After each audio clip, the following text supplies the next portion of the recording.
dua sebab. Sebab apa? Baru nak tanya sebab apa. Oh, dah tahu lah. Dah share ilmu kasyaf ni. Tak apa, silakan. Saya nak minum sikit. Minum dulu. Okey, jadi maksudnya kalau Haji tadi bagi tahu apa sepatutnya, Haji menggunakan perkataan sepatutnya, sewajarnya yang di Pertuan Agong mendengar pandangan, pendapat daripada pihak penjara ataupun peguam negara.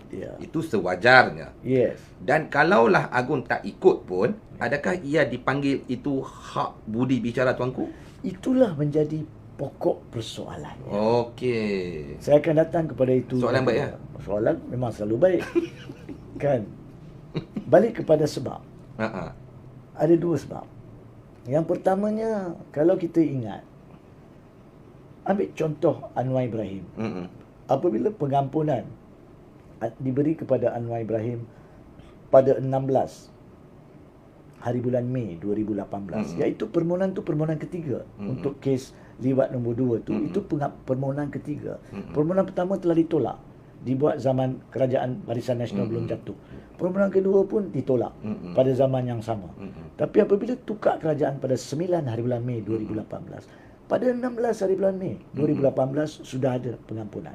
Soalan yang wajar ditanya, adakah pada masa itu ada laporan daripada pejabat peguam negara? Ada tak pada masa itu laporan daripada penjara yang disediakan antara 9 Mei hingga 16 Mei? Sebab pada masa itu pun peguam negara yang terbabit, Apandi Ali, diletakkan pada apa nama ni, cuti garden, dipanggil garden leave, cuti kebun kononnya. So ada atau tidak? Wallahualam. Tapi kalau pada masa itu permohonan Anwar Ibrahim yang ketiga telah pun dilayan oleh Agong dalam keadaan tempoh 7 hari, tanpa adanya peguam negara ketika itu, tanpa adanya peguam negara, walaupun ada wakil peguam negara, sama ada sah atau tidak sah itu cerita lain, maka adakah ini bermaksud sememangnya Agong wajib ikut nasihat lembaga pengampunan? Laporan dia, nasihat dia wajar ya, saya tak nafikan, tidak ada gunanya perlembagaan menulis lembaga pengampunan tu diwujudkan di bawah perlembagaan kalau tak diikuti oleh kebawahdulian di Pertuan Agong. Tapi soalan praktikalnya, ada atau tidak? Agong setiap kali ikut cakap lembaga pengampunan. Dan kita tidak tahu, kita tidak mungkin tahu sebab tidak boleh dicabar perkara itu di mahkamah. So saya tidak boleh 100% setuju dengan cakap siapa nama ni, Tommy Thomas. Dan Zaid Ibrahim dalam hal tersebut ada betul dia, bahawa Agong memang wajar ikut nasihat lembaga pengampunan, tetapi tidak semestinya, sewajibnya mematuhi nasihat. Di situlah menjadi persoalan. Kalau Agong mempunyai ciri-ciri peribadi, sebab-sebab tertentu yang tidak molek, maka ia boleh mencacatkan kuasa ihsan lembaga pengampunan ataupun kuasa ihsan pengampunan diraja. Dan baru ia akan menimbulkan persoalan lanjut. Pokoknya di sini, sebab itu dalam salah satu kenyataan saya mengatakan, kalau Agong tidak mengambil kira perkara-perkara yang wajar diambil kira dan melaksanakan secara sembrono, maka akan tiba masanya rakyat akan mempersoalkan peri pentingnya jika ada keperluan lembaga pengampunan atau pengampunan diraja dibiarkan di tangan raja. Mungkin rakyat akan minta keluarkan daripada tangan raja, letak di bawah satu lagi agensi yang ditubuhkan di bawah perlembagaan yang berasingan. Wallahualam, bukan saya nak kata lebih daripada itu. Dari segi perlembagaan dan perundangan menjadi tanggungjawab saya untuk memperjelaskan apa yang telah sebelum ini saya nyatakan, tapi apa yang tidak begitu tepat yang dinyatakan oleh Tommy Thomas. Dan kenapa Zaid Ibrahim mempunyai hak untuk memberi komen berkaitan perkara itu. Okey. Itu yang pertama.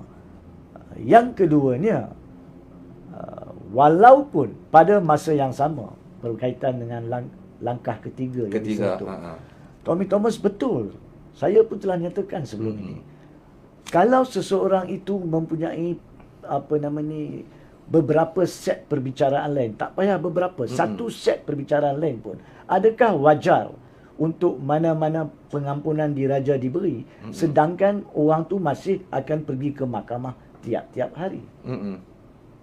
Bukankah lebih molek untuk menunggu kes itu habis? Betul. Kemudian lihat adakah dia dibebaskan di situ. Kalau dah dibebaskan, biarlah. cuma buat keputusan untuk SRC saja. Tapi kalau tidak dibebaskan di situ pun, maka boleh diambil kira kedua-dua ni untuk lihat wajar atau tidak dibebaskan. Apatah lagi ada 3-4 set. Dan menurut jadual mahkamah, memang kes-kes Najib Razak 1MDB dan gubahan laporan audit negara masih akan berjalan sampai hujung bulan Mac 2023. Dan selepas itu dilaporkan, boleh semak dengan jadual perbicaraan mahkamah, dilaporkan bahawa kes 1MDB IPIC akan bermula pada April 2023 dan akan diteruskan sampailah beberapa bulan. So, maksud dia daripada 23 Ogos sampailah setahun lebih lagi, Najib Razak dijadualkan turun naik mahkamah hampir setiap hari. Kalau tidak pun mungkin ada 2-3 hari, mungkin ada seminggu yang kosong. Tapi hampir setiap hari dia kena turun naik mahkamah. Bolehkah, wajarkah, molekkah, cantikkah, baikkah untuk seseorang banduan diberi pengampunan sedangkan dia masih akan turun naik mahkamah? Berderet-deret kes. Berderet-deret untuk tempoh lebih daripada setahun lagi. Itu baru perbicaraan di Mahkamah Tinggi. Kes-kes tersebut belum ada keputusan. Dan bila ada keputusan, ada Mahkamah Rayuan, ada Mahkamah Persekutuan. So, di situ memang Tommy Thomas betul. Tapi tidak bermakna perkara itu boleh mengikat Agong. Sebab tidak dinyatakan dalam perlembagaan. Faham tak? Apa yang saya khawatir di sini, apa yang saya lebih pentingkan di sini adalah rakyat kena faham, keputusan memang di tangan Agong. Apa yang kita boleh harapkan adalah ke bawah dulu yang di-Pertuan Agong, siapa sahaja pada masa itu yang membuat keputusan, akan mengambil kira perkara yang wajar dan penting, yang munasabah dari segi kehakiman dan minta maaf dari segi perundangan dan perlembagaan. Walaupun ihsan ni tak melibatkan isu perundangan, ihsan tak melibatkan isu kehakiman, tapi ihsan ni kena munasabah. Tak boleh ikut suka hati. Tak boleh ikut syok sendiri. Bukan saya nak kata ke bawah dulu yang di-Pertuan Agong akan ikut syok sendiri, tapi dia perlu dinyatakan dari sekarang. Di situ pandangan Tommy Thomas tu betul, tapi dia tidak boleh kata oleh kerana ada kes-kes ni tidak boleh berikan pengampunan. Perkataan tidak boleh tak wujud dari sudut Agong sebab dia boleh buat apa dia nak. Tommy Thomas tak berhak untuk kata macam tu. Dia tak berhak. Sebagai seorang bekas peguam negara, terutamanya dalam kes Najib Razak, sebab dia yang bawa Najib Razak ke mahkamah, akan ditakrifkan maksudnya tersebut adalah kerana dia mempunyai sebab-sebab peribadi sebagai bekas peguam negara. Itu di situ salah. Oleh itulah Zaid Ibrahim agak betul untuk mengatakan jangan awak cuba nak nasihat Agong. Dahlah, mungkin maksud Zaid Ibrahim awak dah bekas peguam negara pun. Awak tu siapa? Jadi itu antara kedua pihak. Tapi tujuan kita bangkitkan perkara itu adalah cuma untuk memperjelaskan dari segi perlembagaan apa yang ada, apa yang tiada. Bila tiada, maka dia pergi ke perundangan. Bila perundangan tiada, maka dia pergi kepada keputusan mahkamah. Dan bila mahkamah tak pernah bagi keputusan lagi berkaitan perkara itu, dia pergi kepada duluan. Dan yang keduanya juga, kenapa Agong tak perlu ikut nasihat? Tak semestinya ikut nasihat lembaga pengampunan. Bukan saya kata tak perlu, tak semestinya ikut. Sebab Agong boleh dalam keadaan tertentu, kalau dia dapati lembaga pengampunan tidak memberi nasihat yang betul, boleh membuat keputusan untuk menolak nasihat tersebut. Jangan kita lupa, pada 23 Oktober 2020, apabila Tan Sri Muhyiddin Yassin sebagai Perdana Menteri ke-8 pada masa itu pergi menghadap Tuanku untuk nasihatkan darurat di bawah perkara 150 Fasal 1, Agong telah menolak. Dan kita pun mengatakan betul untuk Agong tolak, sebab nasihat itu satu nasihat jahat pada masa itu. Ya? Jadi Agong berhak tolak. Jadi Agong berhak tentukan mana nasihat betul, mana nasihat salah. So biarlah Agong bila dihadapi yang perkara itu tentukan. Nah, akhir sekali, untuk sebelum mengulung perkara ini, perlu saya sentuh tentang isu giliran yang dikatakan. Memang giliran yang dikatakan tu adalah kenyataan yang Tommy Thomas berkaitan ikut senarai banduan tersebut, tapi itu pun bukannya suatu peruntukan perlembagaan. Itu tak ada dalam perlembagaan. Tiada dinyatakan perlembagaan. Tapi sebab itulah pihak penjara dan minta maaf pihak lembaga pengampunan mempunyai standard prosedur mereka yang mereka amalkan. Sebab bukan di bawah perlembagaan, bukan pun di bawah perundangan. Jadi mereka mengatakan tunggu tempoh tertentu. Selepas kali pertama tolak, maka kali kedua cuma lepas beberapa bulan. Kali ketiga lepas beberapa bulan. Tapi ianya tidak menghalang. Dalam keadaan-keadaan kecemasan, keadaan-keadaan terdesak, lembaga pengampunan boleh memanggil mesyuarat untuk mana-mana permohonan sendiri sekalipun. Tidak bermaksud adanya jadual yang dipahat di batu konkrit untuk diikuti.